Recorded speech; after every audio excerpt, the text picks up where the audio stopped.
North American resin prices have been mostly flat or up slightly so far in early 2023. But April's going to get interesting, according to Plastics News senior reporter Frank Esposito. In our latest Polymer Points Live, I asked Frank how the market is looking now that we're more than halfway through April. Well, April's going to be interesting. I mean, I think we're at a point where they're trying to get a way to describe it. They're trying to separate perception from reality, or fantasy from reality. I don't know. It's interesting to see.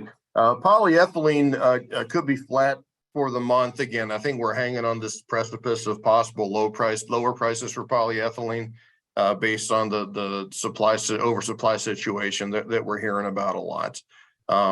You have that coming on. Nova was also bringing on some newer capacity in Canada that could increase supply. We keep on talking about the Shell plant, but overall consumer demand not great, so the market could be oversupplied. So but for April we're hearing flat. There was an attempt to get prices up 5 to 6 cents by some of the major suppliers. Polypropylene, PGP is going in the other direction now.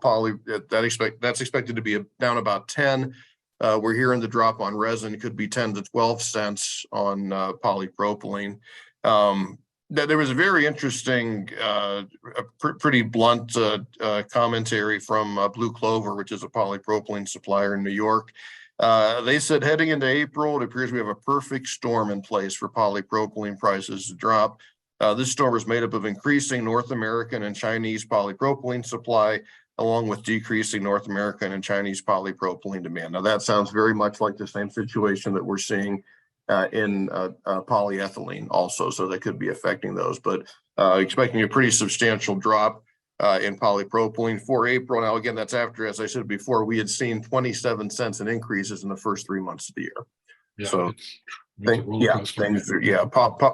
polypropylene is not for the faint of heart, or anybody with any type of motion sickness. Frank also covered the outlook for polystyrene, PVC, and PET and answered viewer questions about other resins. Polymer Points Live is offered exclusively to Plastics News subscribers, and there's a link to the program in the show notes. That's Material Insights for this week. Here's a tip for Plastics News subscribers. Make sure to check out the resin prices section of plasticsnews.com.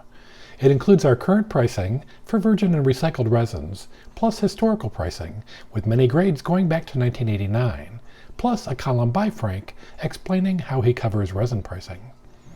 If you're not a paid subscriber, you can sign up for a subscription on the website. And watch Plastics News for all the latest materials-related news, in print and every day online at plasticsnews.com.